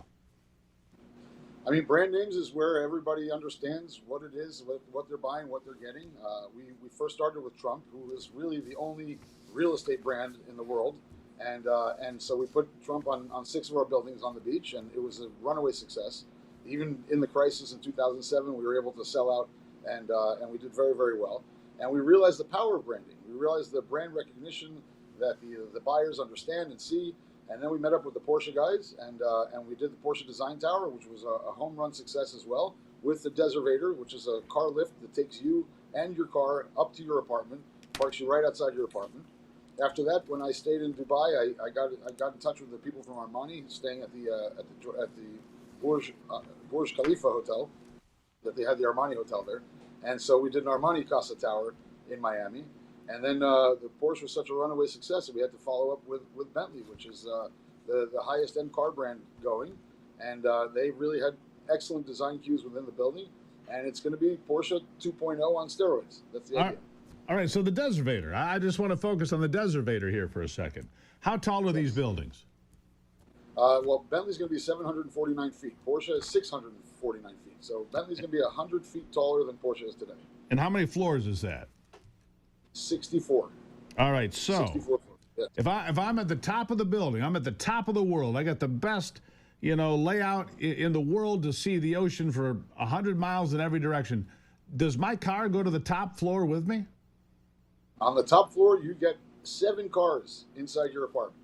On the top floor penthouse unit, it goes up in the elevator and it parks right inside your garage. There's a glass window between your garage and your living room, so you get to see your cars as the artwork inside your living room. So these magnificent, and I would assume in this particular case, you might have a Bentley or two to look through the glass and admire while you're sitting there. Maybe the new Bentley SUV, which is a cool piece of equipment, of course. How long does it take to develop such a thing? Well, I mean, from the time you get this concept of I'm gonna take the Bentley brand, which is a remarkable global brand, and I'm going to turn it into this building, and then I'm going to go out and attract people. And attract people you're better than 40% sold already. When will this building be complete, and how do you get these ideas? Where does it come from? Well, the building's going to be complete in 42 months. Like you said, we're at 46% sold from what I understand right now, as of yesterday. And so we have our foundation pour, which is starting next month, and then we're going to be going vertical. So the building's going to be ready before you know it. These ideas come from seeing what's there in the Miami market. When we got together with Porsche Design, we really wanted to understand what Porsche has to do with real estate. So we wanted to make the building about the car lover, about the vehicle, and then that was our idea, to make it about how cool it would be to have your multi-million-dollar car in your living room. What really happened was the buyers who were buying loved the idea of safety, security, and privacy. They can come and go from an apartment the same way you'd come and go from a single-family home. And so that's where really the attraction came. And we started selling a lot of units to people who just didn't really care about seeing the car in the living room, if you will, but they loved the idea of not having to see a valet. Well, here's the thing. Here's the thing that I'm hearing from you, Gil. Security. If you're obviously a very high net worth individual, you've got whatever vehicle you've got. It might be a hardened target because of who you are. You might have somebody that is a driver for that vehicle. And if you never have to exit that vehicle in a parking ramp and get on an elevator or do whatever, you just drive. I assume you drive in, it goes straight up, and you're in the security of your highly defended vehicle the entire time. It's about security. Well, security, but fortunately, we don't have security issues. But yes, in countries where we have security issues, that the deservator would work very, very well. And we've explored it with South America and other places like that, where having those issues of never getting out of the car is very important. In Miami, fortunately, we don't have those kind of problems, so that's where we came up with the cool factor. But at the same time, our client base is largely South American, and they just love the idea of being a single family home in the sky and not having to get out of your car or ask for assistance to park the car. Don't have to carry groceries, do you? Either, Yeah, right? yeah. It's right in the front door. Yeah, that's the right idea. there. Remarkable, 46% sold. It's at Sunny Isles Beach, Florida, by the way. 42 months until completion, and you're already almost halfway sold. Things are looking up. And in Miami, one of the most expensive real estate markets, not just in the country, but in the world, right? Well, I mean, it's really not. The price points are big, but the price itself per square foot is really not expensive in relation to the rest of the world. We're selling units today at $8.5 million, which sounds like a shocker, but the unit itself is 6,000 square feet. So where else can you buy a unit on the beach for $1,300, $1,400 a square foot anywhere in the world today, or even $13,000 a square meter in Europe? You know, I mean, I'm in Europe right now, and the prices on the better locations are upwards of 20,000 square feet, $20,000 a square meter. So the world is expensive, and I believe Miami is still a bargain. Whether it's me or anybody else, it's still a bargain in comparison to everything else. Well, there you go. And what a remarkable vision you've brought, Gil. If somebody's listening right now, watching right now, where do they find out more? If they just want to go see it and maybe they're a buyer, where can they find it? BentleyResidencesMiami.com. Our phone number is 305 Bentley, and we have a sales office set up on the site, and you can actually see the scale model. We have an actual model apartment, so you can see how the cars communicate with the apartment and how the building's going to look. Yeah, it's amazing. Gil Deser, somewhere off the coast of Italy, with great ideas and doing great things, because that's what we do in America. God bless you. Thank you, Gil. Thank you, Steve. Great to see you. What a remarkable story that is. Think about that for a second. I'll be right back.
All right, time to check in on sports with Brock Palmbush. With a look at sports, I'm Brock Palmbush. A full schedule in Major League Baseball last night. American League winners included Boston, Cleveland, and Seattle. National League winners included the New York Mets, St. Louis, and Arizona. With Seattle's 4-3 win over Colorado, the Mariners have clinched at least a wild card spot in the American League. And with the New York Yankees' comeback 3-2 win over the Chicago White Sox, the Bronx Bombers have clinched at least a wild card in the AL as well. In the WNBA semifinals, Phoenix outlasted Minnesota in overtime 89-83 to even up that best-of-5 series at one game apiece. Satu Sabali had 24 points to lead the Mercury. Las Vegas blew out Indiana 90-68. League MVP Asia Wilson had 25 for the Aces. That series all even at one game apiece as well. And in college football, Oklahoma State fired head coach Mike Gundy yesterday. He was in his 21st season in Stillwater. That's a look at sports. Back to you, Steve. 21 years and you're not welcome anymore. Yikes, that hurts a little bit. You know, you'll be looking for new opportunities, apparently. Google is going to reinstate banned YouTube accounts censored for political speech. The tech giant admits the Biden administration pressured the platform to remove COVID-19 content. I guess you can talk about COVID-19 on YouTube again. It's the parent company of Alphabet. People like, let's see, who got banned? FBI Deputy Director Dan Bongino did. White House counterterrorism chief Sebastian Gorka did. War Room podcast host and my colleague Steve Bannon did. It's remarkable, isn't it? They just banned everybody. Anyhow, that should be, they're worried about Jimmy Kimmel being off the air for 3 days and yet Google banned everybody. Please, give me a break here. This part of the program brought to you by my good friends at PuroVet. PuroVet's part of PuroClean. PuroClean is a reclamation company with 500 franchises around the country. They want veterans to be at the front of the line. That's what the PuroVet program is all about. If you're a veteran, or if you know one, who would like to have their own business and have a chance to save money getting started and be at the front of the line, this is the chance. PuroVet.com. Check it out. PuroVet.com. Great partner, by the way, and they're doing a marvelous job cleaning up the fire. Is PuroClean in my house. We'll take a break and be back. It's the Steve Gruber Show. Remember, send me emails. SteveGruber.com, the place to do that. SteveGruber.com.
something to make you look around and say, hey, you know what? I live in a pretty great country. President Trump is calm, on point, on his game. And unlike the last guy, he is competent and coherent. Come on, man. We're not bending the knee anymore. We're here to take a stand for God and country. This is the Steve Gruber Show. Yeah, it sure is. I'm glad to have you on board here, fighting for you from the foxhole of freedom in the heartland of America every single day. Who do you want in your foxhole? Man, it's an important decision you need to ask yourself, because these are very tricky times, to say the least. All right, I've got three big things I want to talk about this hour. Number one, non-citizens, illegal aliens, generally not eligible for food stamps in Michigan, 32,000 plus. Number two, in Grand Ledge, Michigan, a teacher put vile comments out on social media about Charlie Kirk, but he gets to keep his job. Of course he does. Nice work, Grand Ledge. Proud of you for putting such nice people in the classroom. And number three, speaking of classrooms, this is an outrageous story that it just crossed the wire at Michigan News Source. An outrageous story about a young man doing the right thing and getting expelled from school for a year. For a year. I have the young man's name because his family released it, as they should. Because I'm speaking out in defense today of Secure Everett, 11 years old, a 7th grader, Dwight Rich Middle School of the Arts in Lansing. Like I said, his name was released publicly by the family. He did what most people would want to do and should do, what most adults would hope they'd be able to have the courage to do, when he spotted a classmate with a gun. He didn't freeze. He didn't panic. He didn't reach for his phone. He took action. He disarmed the student. He unloaded the weapon and prevented a tragedy from unfolding. How was he rewarded? He was accused of the Lansing School District for having a weapon in possession and expelled him for a year. He disarmed a student with a gun. He unloaded it, neutralized the weapon, and he got thrown out of school for a year. Nice job, Lansing. Here's a kid that actually understands guns, and this is why gun safety and gun education should be taught in middle schools, so you'd have a lot more Secure Everetts out there protecting the other kids in class. Secure's background in hunting gave him the skills to dismantle the weapon safely, but the district still enforced its zero tolerance policy. That's why zero tolerance policies are ignorant. This kid should be given a medal. From what I understand here, this kid should be rewarded for stepping in and stopping anything bad from happening. But he gets punished, handed down an expulsion. Are you kidding me? The mothers, please. Not a wall of silence. Silence. The student's mother, Savitra McClurkin, has been left juggling work while trying to keep her son's education on track with a non-accredited online program because other online schools are honoring her son's expulsion. They won't allow him to take classes. He's being punished for doing the right thing. For God's sake, what is wrong with you, Lansing? Would you prefer that he called 911 and let that kid walk around with a loaded gun, possibly pulling the trigger? Would that have been a better course of action? Are you kidding me? What is wrong with people? Abject stupidity. What happened to the kid who actually We don't know that. We don't have answers on that. I'll get to that. No answers on that. She went to the school board, did Mom, to demand answers. Only to be met with silence. To help the family stay afloat, there is a GoFundMe fundraiser set up for the family. It has $18,500. Last time we looked at it, you go look at the story, MichiganNewsSource.com. My news company has this for you. MichiganNewsSource.com. This is an outrageous story. According to WILX, Secure took the gun apart, threw away the bullets, but didn't tell an adult until later. His mom says he's never been in trouble before, is an AB student. On her Facebook page, Mom posted that she is thankful and humbled by the support she is receiving, even from strangers. The kid did the right thing. He disarmed the gun.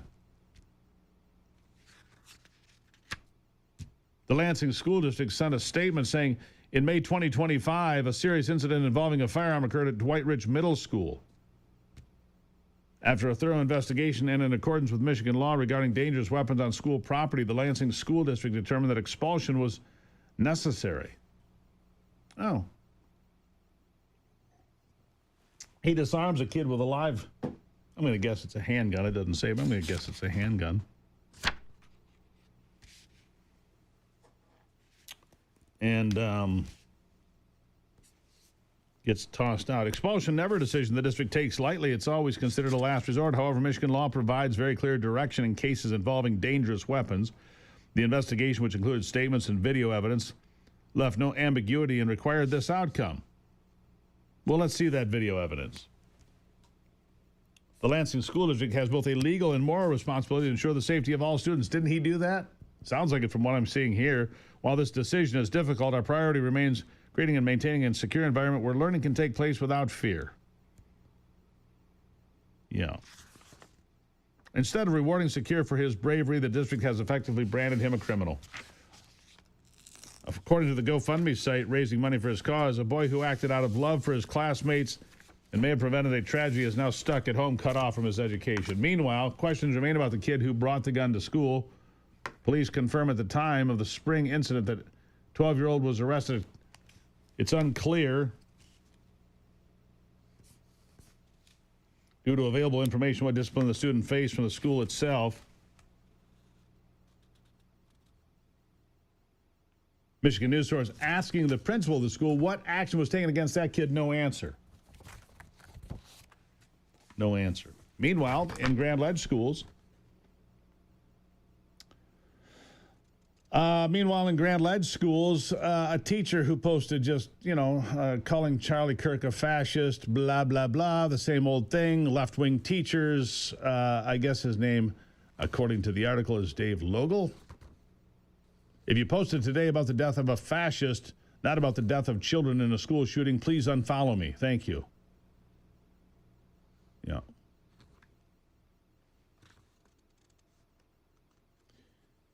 This is what you have in your schools. Contrary to Logel's post, by the way, a 16-year-old gunman wounded 2 classmates that day before fatally shooting himself. My interpretation of the board policies, handbooks, collective agreements, and applicable laws is that they do not prohibit teachers from exercising their First Amendment rights, so said Bill Barnes, the superintendent. Well, Bill, you sure are encouraging a nice atmosphere there. Why don't you just label anybody that has free speech as a fascist? Labeling people fascist is how we got Charlie Kirk shot in the first place. If he's a fascist, he's not really human. If he's a Nazi, he's not really human. If he's a white supremacist or a Christian nationalist, he's not really a human being, is he? Apparently not. And your teacher there continues to use inflammatory language to describe people. That's the problem. I'll take a break and be back. It's the Steve Gruber Show.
All right. Well, he's been missing in action for a bit, but we found him. He was hiding behind that pine tree over there. Yes, he was. We drug him out and said, "Hey, you get back over on this program, or there's going to be, we're going to have problems over here, mister." So we found Ron Rademacher, and glad we did. Hey, Ron, how are you? Hey, I'm happy. I'm healthy. I feel great. I'm almost as good looking as Anthony. I mean, almost. I mean, come on. It's a struggle, but I work on it. Yeah. I see you've got at the top of your list here. I'm just going to give you my mushroom update. My three best hen of the woods trees are all flat on the ground. So I'm 3 for 3 on that. But I did, at the direction of a friend of mine, David, yesterday. He said, "Hey, go up this way, take a right, take a left, and you're going to see chicken of the woods. They'll be really obvious." Boy, were they obvious. Boom. So we did take, I didn't take them all. I left enough for the next 2 folks to come by to harvest some themselves. Don't want to be a pig in the woods. Yeah. But a beautiful harvest of those bright orange chicken of the woods. Loved them. Yes, I did. Yeah, we are seeing mushrooms this fall like I haven't seen in a couple of years, especially in the UP, which was unusual. And of course, the stumpers are out. So, mushroom time is good. I'm looking forward to the annual puffball fry, which we like to do once a year. Yep. And how's that going? Little butter, little garlic. Well, I'm waiting for, I've got my eye on a couple of little ones that have just popped up. Got to wait till they're just right, because we will eat no puffball before it's time. Yeah, I get that. I haven't seen a good puffball yet. There's a place down the road. They'll start popping up. Boom, boom, boom. Giant puffballs.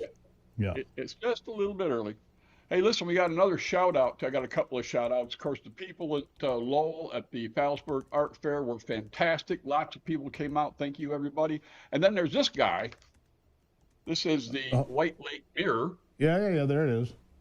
Yep, White Lake Mirror. This guy right here. John Caterberg is the grand prize winner at Art Prize this year. What was his art? His art, he does these paintings. But what that is a combination of bronze, I believe, and paint. A rare technique, painting and brass. So I've got to get down there and see one. I understand a lot of the Art Prize exhibits are still up. So congratulations to Mr. Caterberg. That can launch a person's career winning that grand prize at Art Prize. So best of luck to him in the future. Yeah. Best of luck. Yeah. Well done. What was the prize? What's the cash payout again? For grand prize, it's $125,000. Is that it? That's it. 125 grand. The publicity, as you know, Steve. I mean, look what publicity of being on your show has done for my life. Exactly. So, I mean, you probably have to beat him off with a stick. Yeah. The offers keep pouring in. So we're going to do. That's it. Cut his mic, Anthony. Just cut his mic. He's done here. Anyhow, all right. Good stuff. Yeah, so it's color tour time, Steve. And do you want to talk about? I heard you earlier in the previous segment talking about things that are inflammatory. Yeah. There's some flaming going on up there in the Upper Peninsula. I mean, the colors are coming. So we're going to be uploading a Western UP color tour audio to Michigan News Source later today, so people can drive around and just follow the directions and go to all kinds of cool places that they might ordinarily miss. But there are chairlift rides coming up, and Hancock has their fall color tour at Mount Ripley. Yeah. The Island Royal Seaplanes. What's Mount Ripley? What is Mount Ripley? It's a ski resort. These are all ski resorts that let you take the chairlifts. Right. So that was in Hancock. Also out of Hancock, Calumet, you can fly the seaplanes out to Isle Royal and get the color tour from above. I know you've been out to Isle Royal. It is gorgeous. I have, and scary, and well, if you have Ivy with you, you're safe in the woods. Yeah. She'll bring the Tylenol. Eat more of this. I'm kidding. There you go, baby. You don't feel good, here. Take 10 of these. So Wakefield has Snow River Mountain. And also next week, we'll be talking about Copper Peak. If you've never been to Copper Peak, it's out on the Black River Road out of Wakefield. And this is the highest ski jump, I believe, in North America. Really? And you can go, yeah, about 250 feet, 260 feet up there. You can go up to the top of this thing. You trying it? You have to climb the last 70 feet, Steve. But from the top up there, even though it's swaying in the wind a little bit, you'll have this. You can see all the way to Duluth on a clear day. All hardwoods in flames. Yeah, in flames. So you want to take that, put one of those patches on for seasickness, half a dozen Tylenol, and scoot up there. Right, there you go. All right, nice. Yeah, So I see here you've also look, colors are changing. It's almost, I mean, it's late September. Of course, colors are changing. Yeah. A Flannel Fest. Yeah, Manistee.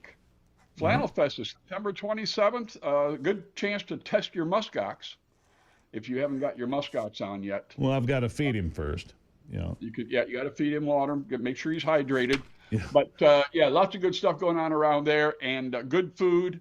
There's also an adult beverage area, so have the absorbent muskox on if necessary.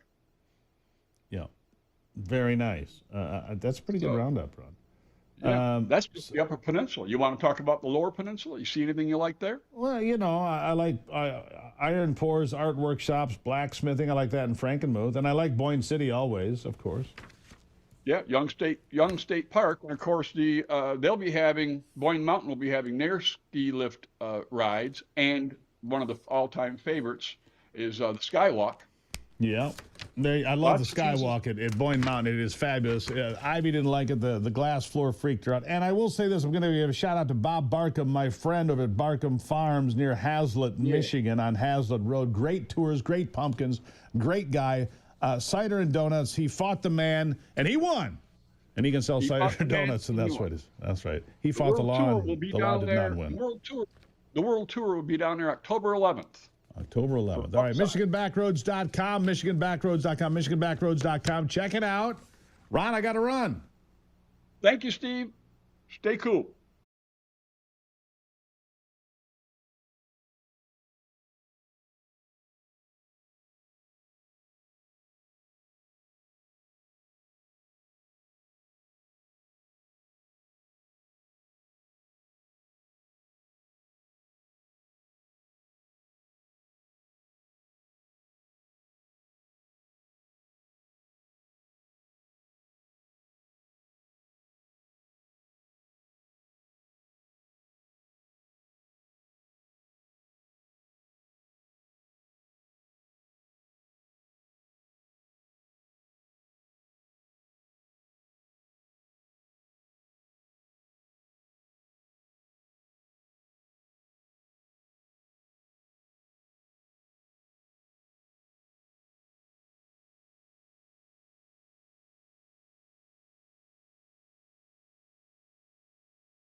All right, the party of tolerance strikes again, this time at Tennessee State University. Tennessee State coming after and kicking out people that wanted to have a debate on campus about DEI and historical black colleges and universities. Tennessee State University couldn't even go 10 minutes until the chaos ensued and police had to push people back and protect people for running them off campus. Free speech is dead on college campuses. Dead. It's really stupid how bad this is.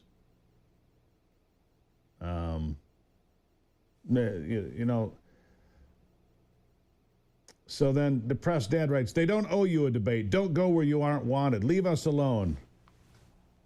That's what I just read. How American of you. People are just despicable.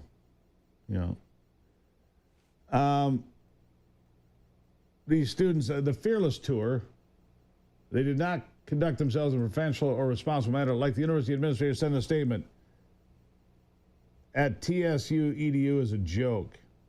Yeah, Tennessee State, what a terrible place. Terrible place, keeping free speech alive. We're all Charlie Kirk, they say. 8 days in, 4 days, 4 out of 50 states visited. Fearless tour. They're going to go out there and discuss things with people, which they should. Yeah. So they got attacked at Tennessee State. Yeah, ended in violence. People giving them the finger, attacking them, throwing stuff at them. Yeah, that's great. Yeah, nice folks. Nice folks. Anyhow, embarrassing, quite frankly. All right, I'm going to take a break and be back. Look, free speech, always. I don't care about any of this. Free speech, always. All right? I'll take a break and be back.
All right, back at it as we continue to keep an eye on the prize as the Republicans are coming off Mackinac Island now, right?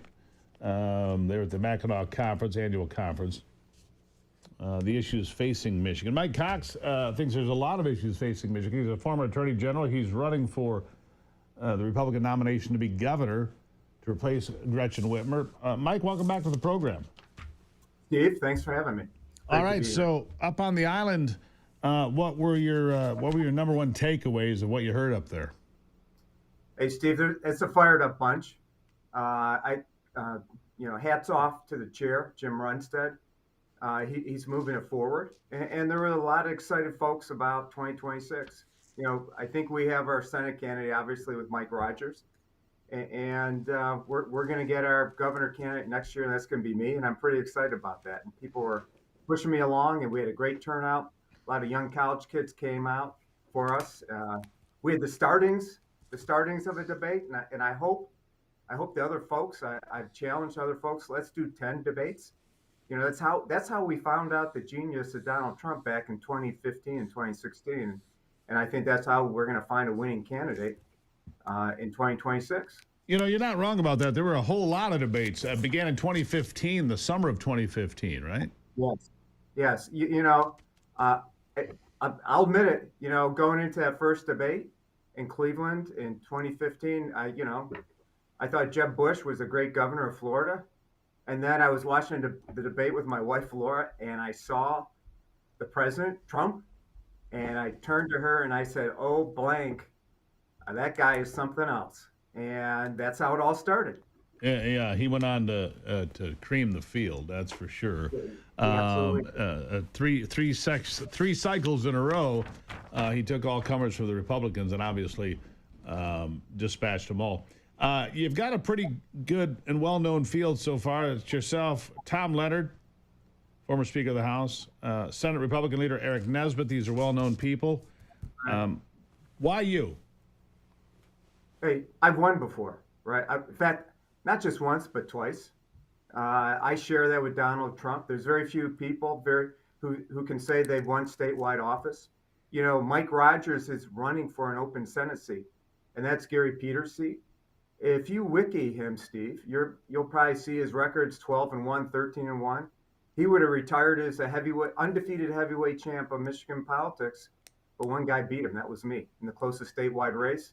Then 4 years later, I won by over 9%. So number one, I know how to win. And if people go to my website, Mike Cox 2026, they're going to see that I have a policy agenda, which is all about competing, innovating, and ultimately dominating, which is what this state used to be. So number one, I'm not half-stepping. In fact, Steve, I'm proud to say I'm the only Republican candidate who signed the no tax pledge of Grover Norquist. Everyone else is afraid to sign it because, Steve, that imposes a discipline on you, right? You take that pledge and you have to find resolutions other than spending more, other than taxing more. And so number one, I plan on eliminating the tax on work, which is called the income tax. 9 other states have done it, and they're booming. And Steve, if you think about this, we've seen the bloat of Whitmer, growing government by $27 billion in just 6 years. Do you realize it would just take one half of that, $13 billion, to completely eliminate the tax on work here in Michigan and join the 9 other states that are kicking ass? Yeah, you look around, and where does everybody flee to? Tennessee, Florida. They go to places where there is no personal income tax. That's what they do. New Hampshire, I'm waiting to see. New Hampshire put in no income tax to start the year. Maine on one side, Vermont on the other. I think a lot of people are probably changing their address in New Hampshire. I won't know that until, of course, the beginning of next year. But why wouldn't they? If you're close and you can change your primary residence to New Hampshire and save a pile of money. A friend of mine moved to Florida 3 or 4 years ago. He said, I saved $50,000 just by moving there, right? Because it changes everything. 100%. So, look, if you're young, you can use that savings to get started on a down payment for a house. The back end, if you're a senior, you don't have to worry about a tax on your pension. And in between, everyone else gets a tax cut across the board. And part of that is about, as you know, you're in media. Part of it is what's the message you're sending to the market? And so you put that together with reinstating right to work. And we're going to be telling job creators across the country, hey, Michigan's open for business again. We're going to compete again. You know, yesterday I loved watching the president give it to the UN, right? And it was all about they don't solve problems. They're bloated. In fact, I loved it was sad, but I loved the metaphor of he had to go up a broken escalator and there was a broken monitor, right? This group that's so bloated with money, like Michigan State government, who can't get the simple things done. And we need to take a page from what Donald Trump told the UN yesterday and compete, innovate, and we'll dominate. And, you know, if folks go to my website, they'll see in Mike Cox 2026, they're going to see that I have a plan for changing Michigan's education around. And it really grows out of my personal experience. My parents are immigrants. My dad was a carpenter. We grew up in a neighborhood where a carpenter could have a good house, safe streets, and his kids could go to a local public school and they knew that they could do better than their parents, or the parents knew that the kids would do better. And that's what America used to promise, or rather what Michigan used to promise, and we don't deliver anymore. Well, the year I was born, Michigan was a top 5 state in wealth. Now we're in the bottom quarter. Michigan used to be a wealthy state, Mike. It's not anymore. You've got policies here that are terrible, you know, and things that are going on. What do you think about this Axe Michigan tax? What do you feel? There's some things that are out that are being pushed. Getting rid of property tax. How do you feel about that one? Well, I'm all about let's use what's worked in other states. We don't have to reinvent the wheel. So we do know that eliminating the income tax makes the state more prosperous. Sure does. Here's the thing about Axe My Tax is this. Number one is why are we even talking about this? I mean, you mentioned a couple of legislators. They've been in the legislature, and you know the legislature could fix the problem right now, Steve. Number one, you could create a tax credit for any senior who's having an issue with their property taxes.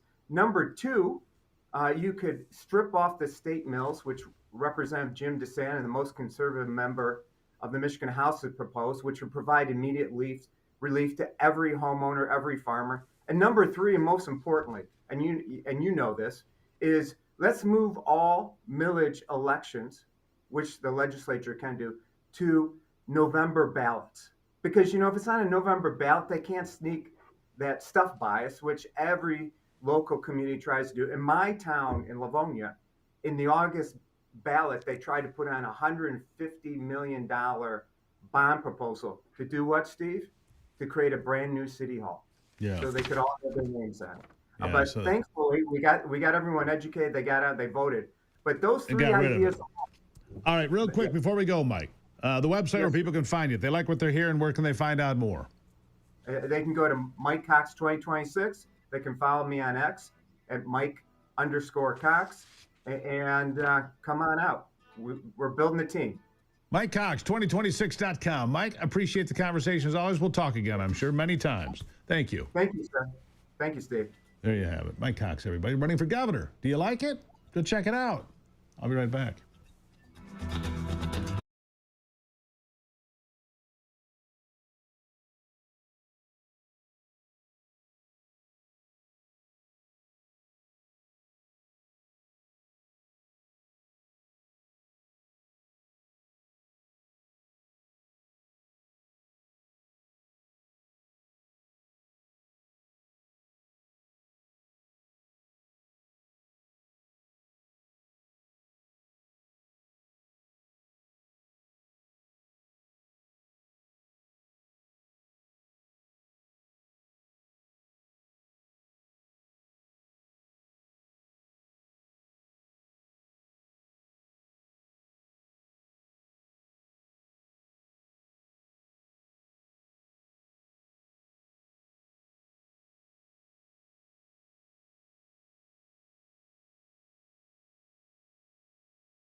System is in full swing right now. I call that my dogs. Somebody at the door. So if you hear a little barking in the background, that's all right. They're trained killers, are the dogs, and trained well. Another trained killer is joining me on the program. That, of course, is Ivy. Deep breath, Ivy. It's all Hi. good. Just the dogs, man. Just the dogs. Yeah. That's why, COVID pushed us into broadcasting from this studio. We're looking for an alternative space because we think it would be better, right? Mhm.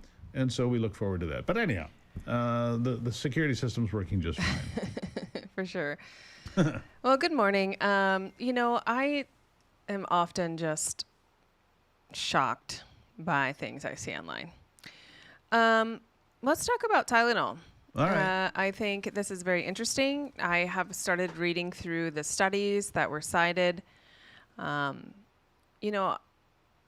I think it's always best that there's not a particular causation when it comes to taking Tylenol and having autism or some other bad effects from it. But why is it that people, women, online are just like, there's going to be no issue. Let me take Tylenol. It's like, It's crazy. Guys, it's the come big on, deal. So let me read you something here. I want you to.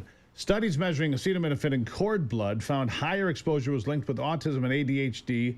It was published in the Journal of the American Medical Association, Psych, 2019. Now, they found those same babies had higher oxidative stress markers. That was Brain Science 2021. Now, a study in Sweden found that there was no direct link of any sort. So, okay, you've got studies on both sides of this. Sure. Mr. Kennedy didn't do this study. Right, and it could be Donald Trump didn't do this study. Right, and it could be something genetically or with your body that is different than another person's that could, if you take Tylenol, might have a negative effect. And Right. other people it might not have an effect at all. But I think it's like, just like alcohol, if you should probably be avoided. If there is a correlation, so why maybe, not? Maybe you made a valid point here. Fetal alcohol syndrome is a horrible thing. Mhm. If a pregnant mother drinks an excessive amount of alcohol, the impact on the child can be dramatic, right? Fetal alcohol syndrome is a terrible thing. If you take Tylenol as prescribed, generally it's going to be okay. But anything you put in your body has risk. Sure. And here's the thing: if you're a mother or a pregnant, expecting mother, and you've got terrible distress, and you take more Tylenol than you're supposed to because you didn't read the label that closely, and you didn't realize that if you take as little as twice as much as you're supposed to, it can cause real problems. And in fact, it's the #1 cause of acute liver failure in America among adults. 46% of acute liver failure in adults in America directly related to Tylenol from taking too much of it. Right. I'm sorry, if pregnant women online think it's cute and funny to take handfuls of Tylenol to ridicule Donald Trump and Bobby Kennedy, I hope you're right. And I hope your yet-to-be-born child doesn't pay a terrible price for your strange attitude, because it is a strange attitude. There are alternatives. Sure. Advil, aspirin, other painkillers. There are alternatives to taking Tylenol. It's pretty simple. It's just so strange. I mean, I just don't understand it. It's not logical at all. It's completely illogical. Yeah, it's dangerous, and it's just reckless behavior. Sometimes I just hate these social media platforms. I understand that they're important. I understand. And especially in the news these days, a lot of people, that's where they're going to find their news, especially on platforms like X and Rumble, YouTube. But man, does it just you just read people's comments, and it just seems like a place where people love to hate. Yeah. And it is on both sides. And I don't think that's a healthy environment at all to just have this forum of hatefulness. And it's on Facebook, it's on X, it's on YouTube, it's on everything. And I just wonder, I mean, if you look back and there are particular times in history that were pretty dark and bad. We talked about it yesterday a little bit in regards to, what was it, the riots was it the 70s? Yeah, 60s. 60s. Yeah. And of course, you had the riots in the 1990s. Right. In Los Angeles. Right. Those are the Rodney King ones, correct? Right, correct. Right. And so but there wasn't this magnification of those things through social media. Let me give you an and so example I of what's wonder, wrong. I mean, was there this much hate and vitriol then? No, I don't think so. No, well, in the 60s there certainly was. There's a great divide, and much of what you see today are these old white liberals that are like the hippie children, you know, the hippie grandparents now, or great-grandparents from the 60s. But let me give you a comment from Hillary Clinton just moments ago on MSNBC. We have got to stop demonizing each other. We have got to stop with the finger-pointing and scapegoating. Most of that right now in our country's history is coming from the right. So when she says stop finger-pointing and scapegoating, she goes right to scapegoating and finger-pointing. Right. I mean, geez, stop. Let's recall that she called, deplorables, yeah. Well, deplorables and irredeemables and all that, yeah. No, but she also called one of the rallies a Nazi rally. Sure, she did. And, so it's like, she just stop. It's just unbelievable. And I think we really have to, and I hope that we need to shut her off. Well, she's. Why do they keep putting her out there? She's a sour, sore loser, a horrible person. If it is following the messaging that the left wants to have regarding their opponents, then they'll put anybody on. Yeah. Doesn't matter who it is. You got it. Anyhow, I'm just, and yesterday, by the way, at Tennessee State University, these two guys showed up to sit down to have a debate. They got attacked.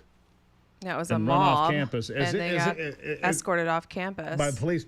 It's funny. These people on the left think, oh, we won. No, you make yourself look like fools. Most Americans, the vast majority, the super majority of Americans want free speech and want people to have comments, not to be run off from campus with things being thrown at them. I also saw this guy, who's a Real rapper, who beat up one of the security guards, and everyone's like recording it, not helping the guy. Of course not. When did this start? Like, stop it. Gotta Actually, run.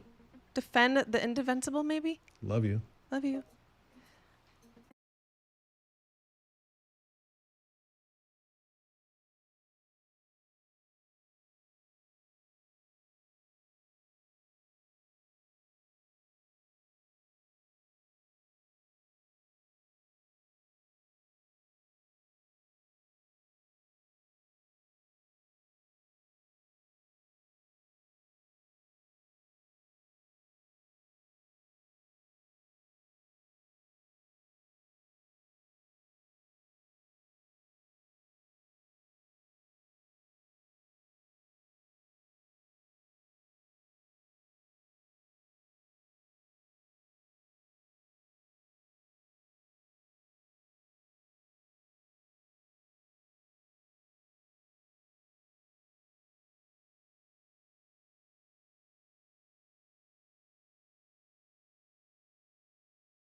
All right.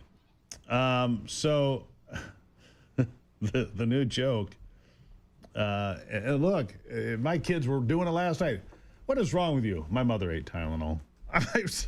Boom. It floored me the first time I heard it. It's the new joke already, Anthony, isn't it? You said my dogs probably had too much Tylenol when they were younger. Yeah. Something's not right about one of Steve's dogs. Yeah. There you go. His mom ate Tylenol. Yeah. I want to give a shout out to my friends at Harper Hill Forest Products. You know why, Anthony? They brought me a pile of firewood, dude. Hardwood, good stuff. Us? They brought us up? If you need a little, yeah, I'll hook you up. Yeah, the prices are great. Load up the S10.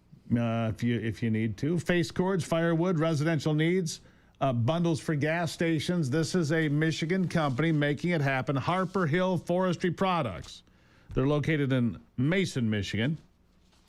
You can probably find them online at Harper Hill Forestry Products, or you can call or text 517-927-6036. 927-6036. Or you can Google for firewood, he said, and you'll find them there. Yeah, it's the best firewood I've seen. See, they make hardwood floors, right?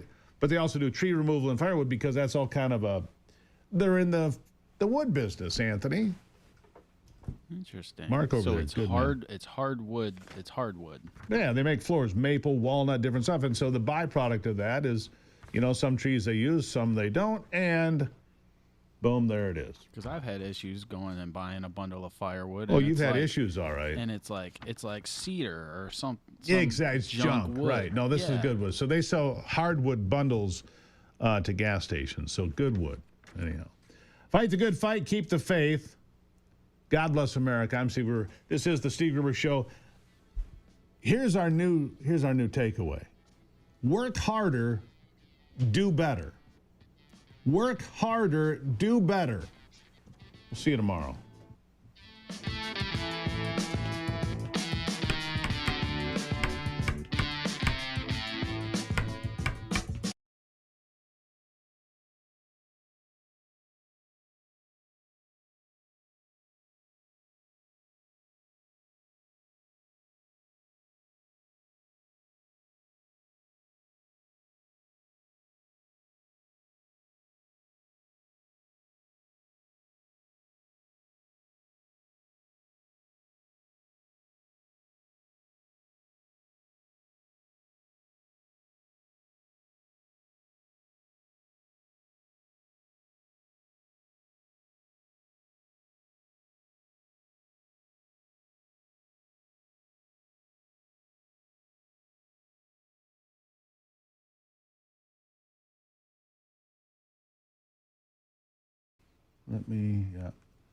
Okay, folks, we're not going to leave for just a moment here. We've got breaking news. We're going to come right back on with you. And the breaking news is that there are multiple, a mass shooting, it seems, at an ICE facility in Texas. In Dallas, we're told. Several people have been shot. The suspect is down, we're told. Happened during a detainee transfer in Dallas. So I'm trying to get some information on this, but it is breaking news. So I'm just going to jump down here and see if I can get something on it. Find out a little bit more, because right now it's very thin on information, as you can imagine. So the breaking news out of Dallas, Texas. Multiple people shot at an ICE facility there. We're told that the suspect is down. We're waiting for more information. This is just breaking as we are going a little bit longer on the program today. So we don't know what the situation is or what the intent of the shooter was. We're told the shooter was taken down, as that would make sense. But this is the violence at an ICE facility. How do we get to places like this? Because law enforcement is demonized. We need to be careful about what we say. They're not Nazis, they're not fascists, they're not white supremacists, they're not Christian nationalists. Stop labeling people. Stop it. Because people are going to get killed over it, as they already have. I don't accept for a moment that Charlie Kirk's murder happened in a vacuum. And anybody who suggests otherwise, like Jimmy Kimmel and others, should be ashamed of themselves if they had any shame. Clearly they don't. So we'll keep an eye on Dallas, Texas. We'll keep an eye on what's going on there and keep you up to speed. As you can see, I've got it pulled up here on the screen. We're trying to keep information flowing, but it's coming out a little bit slowly. So we're gonna stop there for today, and we'll pick it back up. Again, work harder, do better. We'll talk.